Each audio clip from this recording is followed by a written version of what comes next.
नमस्कार स्टूडेंट्स, कैसे हो सभी। Welcome to great geniuses. मेरा नाम है अंकित रोड़ा। आज इस लेक्चर में हम डिस्कस करने वाले हैं एक्सरसाइज 1.2 यानी कि class 11th first chapter set में हमने अभी तक 1.1 और 1.2 के कॉन्सेप्ट्स के बारे में डिस्कस किया, जहां 1.1 के न्यूमेरिकल भी हमने किए।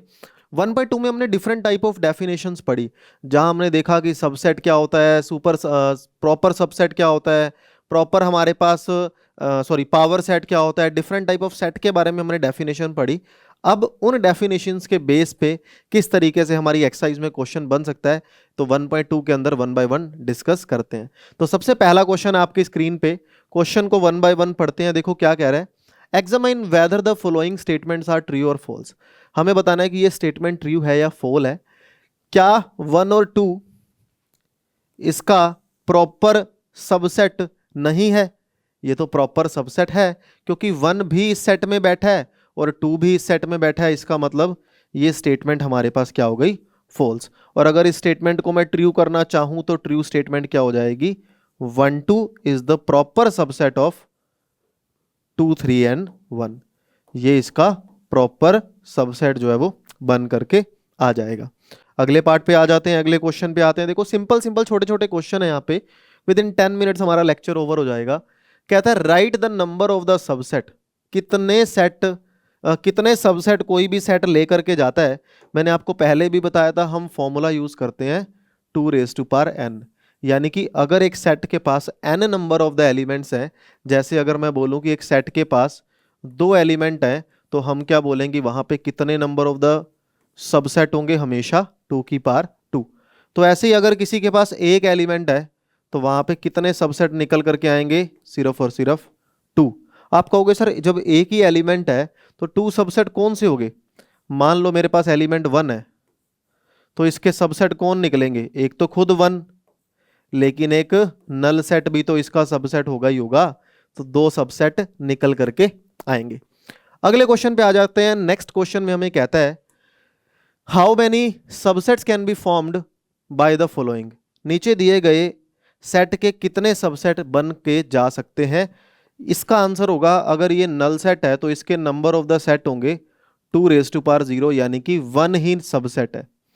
यहां पे नंबर ऑफ द एलिमेंट्स कितने हैं? 1। तो कितने नंबर ऑफ द सबसेट हो गए? 2। कितने एलिमेंट हैं? 3। तो 2 की पावर 3। कितने नंबर ऑफ द सबसेट हो गए? 8। बना करके देखें। वैसे इसने डिमांड तो नहीं की, पर बना देते हैं। अगर एक सबसेट है किसी नल सेट का, तो वो खुद कौन होगा? खुद एक नल सेट ही होगा। 1 का सबसेट एक तो 1 खुद हो गया, कॉमा एक नल सेट हो गया। 2 3 9 का एक अकेला 2 हो गया, एक अकेला 3 हो गया, एक अकेला 9 हो गया, 2 3 हो गया, 3 9 हो गया, एक 2 9 हो गया, है ना। और 2 3 9 पूरा भी इकट्ठा भी हो गया, और साथ में एक जो लास्ट में हमारी एंट्री बची, that is equal to the null set. Check कर लो, 1 2 3 4 5 6 7 8 और 2 रेज़ टू पावर 3, 8 ही आंसर निकाला था। अगले क्वेश्चन पे आ जाते हैं। छोटे छोटे क्वेश्चन है। कहता है write down all the subset of this. इसके सारे सबसेट लिख करके दिखाने हैं। पहले तो सिंगल सिंगल एंट्री लिख दो, 1/2 और 1 और पाई, यानी कि 1/2 1 फिर पाई। अब डबल डबल वाली एंट्री लिख दो, यानी कि 1/2 1 और 1 पाई और 1/2 पाई, ये हो गया। फिर ट्रिपल वाली एंट्री लिख दो, 1/2 1 पाई। फिर उसके बाद हमारी नल सेट वाली एंट्री लिख दो। तो ये मेरे पास आ गया, यानी कि ये पूरा का पूरा क्या बनेगा? एक आपका पावर सेट। पावर सेट तो अपने को वैसे भी नहीं बनाना, मेरे पास नंबर ऑफ द सेट लिखने थे। तो 1 2 3 4 5 6 7 और 8 सबसेट बन करके आ रहे हैं। सारे हमने यहाँ पे लिख दिए। आई होप अच्छे से क्लियर हुआ। अगले क्वेश्चन पे आ जाते हैं। नेक्स्ट कहता है कि अगर ए एक ऐसा सेट है जिसके अंदर ये सारे 10 एलिमेंट लिखे जा रहे हैं, 1 2 3 4 5 6 7 8 10 9 10, कहता क्या? Right all the subsets of A that contains odd number. वो सारे सबसेट लिख करके दिखाओ जो सारे के सारे ऑड नंबर कंटेन करता है। सारे सबसेट नहीं लिखने, जो सारे ऑड नंबर कंटेन करता है। यानी कि 1 3 5 7 9, तो 1 3 5 7 9, बस आंसर हो गया। ठीक है। Right the subset of A that contains all the even number. 2 4 6 8 और 10, ये सारे इवन नंबर आ गए, आंसर हो गया। एक एक नंबर के क्वेश्चन दे रखे हैं यहाँ पे, क्या दिक्कत वाली बात है। अगले क्वेश्चन पे आ जाते हैं। कहता है इस सेट का पावर सबसेट लिख करके दिखाओ। बड़ा ही अलग तरीके का क्वेश्चन है। देखो यहाँ पे a कॉमा बी कॉमा सी है। यहाँ पे ना एक चीज हमेशा ध्यान में रखना क्या, ये जो कॉमा है ना, ये अलग अलग एलिमेंट्स को दिखाता है। तो यानी कि यहाँ पे दो एलिमेंट लिख करके आ गए, एक तो a कॉमा बी, एक c। ये एक अलग एलिमेंट है, ये एक अलग एलिमेंट है, यानी कि दो ही एलिमेंट है। इन शॉर्ट ये पूरी जो ब्रैकेट है ना, ये एज अ एलिमेंट ट्रीट कर रही है। तो इसका मतलब पहला सबसेट कौन होगा, पूरा ये। ठीक है। दूसरा सबसेट कौन होगा, ओनली c। तीसरा सबसेट कौन होगा, ये पूरा ही। सिंगल सिंगल वाले लिख दिए, अब डबल वाले लिख दो। चौथा सबसेट कौन होगा, 5। अब अपने को अगर इसका पावर सेट बनाना है तो फिर ब्रैकेट लगा दो और कॉमा लगा दो, this is the power set of A. ये ए का पावर सेट है जिसमें सारे के सारे सबसेट जो है वो इंक्लूड किए गए हैं। क्लियर। अगले क्वेश्चन पे आ जाते हैं। नेक्स्ट क्वेश्चन कहता है write down the following as the intervals. इनको हमें इंटरवल्स की फॉर्म में लिखना है। इंटरवल का मतलब हमने ये देखो, इंटरवल का मतलब है, पहले मैं आपको थोड़ा सा इंटरवल के बारे में हाईलाइट कर दूं। मान लो मैं यहां पे रियल नंबर के बारे में बात कर रहा हूं। मैं किसके बारे में बात कर रहा हूं, मैं रियल नंबर के बारे में बात कर रहा हूं। रियल नंबर के बारे में बात करते हुए अगर मैं ऐसा लिख दूं कि 2 से लेके मान लो 13 कॉमा, इसको बोलते हैं 2 से लेके 13। मैं यहां पे ना तो 2 को काउंट कर रहा हूं, ना ही मैं 13 को काउंट कर रहा हूं, लेकिन इसके बीच में बैठे हुए मैं सारे नंबर्स को काउंट कर रहा हूं। अगर ये हमारी नंबर लाइन है, ये 2 है और ये 13 है, मैं पता है किसको काउंट कर रहा हूं, मैं ना तो 2 को काउंट कर रहा, ना ही मैं 13 को काउंट कर रहा, लेकिन इसके बीच में बैठे हुए मैं सारे नंबर्स को जो है वो काउंट करके जा रहा हूं। क्लियर। अब अगर मैं यहां पे ओपन ब्रैकेट की बजाय क्लोज ब्रैकेट लगा देता, फिर इसका मतलब हो जाता कि अगर ये 2 है और ये अगर मेरे पास 3 है, तो यहां पे इसका मतलब है कि मैं 3 को भी काउंट कर रहा हूं, मैं 2 को भी काउंट कर रहा हूं, और मैं इसके बैठे बीच में सारे नंबर्स को भी काउंट है वो कर रहा हूं। आप कहोगे सर एक तरफ ओपन लगा दे तो इसका मतलब हो गया 2 काउंट नहीं हो रहा, 13 काउंट हो रहा है और उसके बीच के सारे नंबर काउंट हो रहे हैं।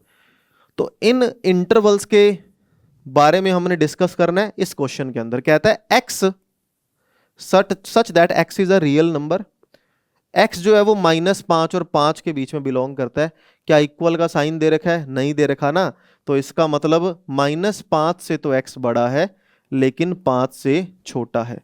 तो यहां पे क्या आ जाएगा, यहां पे ओपन ब्रैकेट आ जाएगी। क्लियर हुआ। आ जाओ अगले क्वेश्चन पे। अगले क्वेश्चन में अब हमें कहता है, अब यहां पे देखो 0 से तो बड़ा है लेकिन 0 के इक्वल भी है, तो यहां पे क्या आ जाएगा, क्लोज ब्रैकेट 0,3, यानी कि क्लोज ब्रैकेट आ गई और कॉमा ओपन ब्रैकेट की। 0 भी काउंट हो रहा है, 3 काउंट नहीं हो रहा, लेकिन इसके बीच के सारे नंबर जो है वो काउंट हो रहे हैं। इस तरीके से इंटरवल फॉर्म में आप दिखा सकते हो। नेक्स्ट क्वेश्चन हमें कहता है write down the flowing interval into the set builder form. अब इनको सेट बिल्डर फॉर्म में दिखाना है। देखो यहां पे कह रहा है -5 भी काउंट नहीं हो रहा, 0 भी काउंट नहीं हो रहा, और इनके बीच के नंबर काउंट हो रहे हैं। तो कैसे लिखेंगे, एक्स सच दैट, पहला एलिमेंट शो करता है किस टाइप का एलिमेंट आने वाला है, such that x belongs to real number. X जो है वो रियल नंबर में बिलोंग कर रहा है जहां पे एक्स जो है वो 0 से तो छोटा है लेकिन -5 से बड़ा है। क्लियर। यहां पे देखो 2 से बड़ा है, 8 से छोटा है। इसका मतलब x such that x belongs to real number जहां पे एक्स जो है वो 2 से तो बड़ा है 8 या 8 से छोटा है, और 8 पे इक्वल का साइन भी लगा दिया। क्यों? क्योंकि यहाँ पे क्लोज ब्रैकेट का यूज किया जा रहा है। क्लियर है बात यहाँ तक? तो हमने अभी तक इंटरवल के बारे में डिस्कस किया। नेक्स्ट क्वेश्चन पे आ जाते हैं। नेक्स्ट क्वेश्चन के अंदर कह रहा है ए अगर मेरे पास कुछ ऐसा सेट है जिसके अंदर 4 एलिमेंट लिखे गए हैं 1 2 3 4, बी कोई ऐसा सेट है जिसमें 3 एलिमेंट लिखे गए हैं, सी कोई ऐसा सेट है जिसमें 2 एलिमेंट लिखे गए हैं, find all the sets x satisfying each pair of the condition. ध्यान से देखना इस क्वेश्चन को। कहता है एक्स बी का प्रॉपर सबसेट है लेकिन सी के इक्वल नहीं है। इसका मतलब एक्स बन तो बी से ही रहा है, बन तो बी से ही रहा है, लेकिन सी का प्रॉपर सबसेट नहीं है। इसका मतलब उसमें 2 भी नहीं आना चाहिए, 4 भी नहीं आना चाहिए। तो बचा क्या आंसर? 3। यही आंसर आएगा। चेक कर लो। यानी कि एक ऐसा सेट है जिसमें 3 आ रहा है। क्या 3 बी का प्रॉपर सबसेट है? क्या सी का प्रॉपर सबसेट है? नहीं है। तो ट्री हो गया। क्लियर? एग्जाम्पल आंसर दे करके जाना था अपने को। इसी तरीके का नेक्स्ट क्वेश्चन देखो। एक्स जो है वो बी का प्रॉपर सबसेट हो, बी के इक्वल ना हो, प्रॉपर सबसेट है इक्वल ना हो, लेकिन सी का भी सबसेट प्रॉपर ना हो। अभी अपन ने जो आंसर दिया इसको 3, यही उसका आंसर हो जाएगा। अभी अपन ने कर लिया, बस ये चीज इसने डिफाइन कर दी।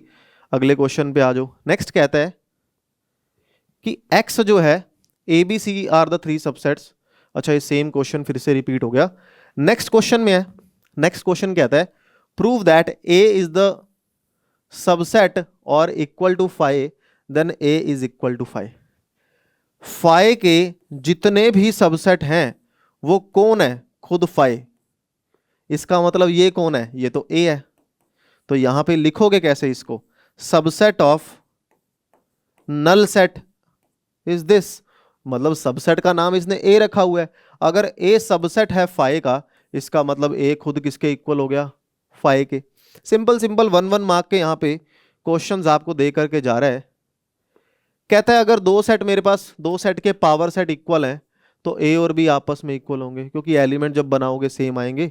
एक एग्जाम्पल यहाँ पे मेंशन करके चले जाओ, यानी कि ये क्वेश्चन आप ट्राई करने वाले हो। ठीक है, नेक्स्ट क्वेश्चन के बारे में बात करते हैं।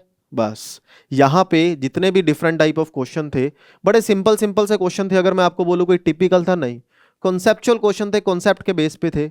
एक एलिमेंट है तो कितने नंबर ऑफ सबसेट थे? 2 की पावर 1। यहाँ 2 की पावर नंबर ऑफ एलिमेंट लगा दो। Total number of the subset लिख करके दिखाने हैं।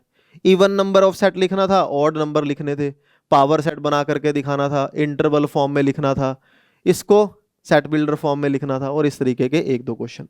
तो आज इस वीडियो के अंदर अपन ने देखा कि कैसे 1.2 के अंदर क्वेश्चन निकाले जा सकते हैं। इन सारे क्वेश्चन देखो, जेन्युइनली बात बताऊं तो बड़े सिंपल टाइप ऑफ क्वेश्चन है। In the next video we will discuss about the Venn diagram. Venn diagram क्या होता है, किस तरीके से ऑपरेशंस पे बात की जा सकती है, या आप कह सकते हो आपका चैप्टर ही अब अगली एक्सरसाइज से स्टार्ट हो रहा है, क्योंकि अभी तक हम सिर्फ बेसिक जो है वो डिस्कस कर रहे थे। तो मिलते हैं अगली वीडियो में। अगर वीडियो अच्छी लगी है तो वीडियो को लाइक और शेयर जरूर करेंगे। अगली वीडियो में मिलते हैं, सेम टाइम सेम जगह अगले दिन। Have a good day to all of you. Bye bye bye.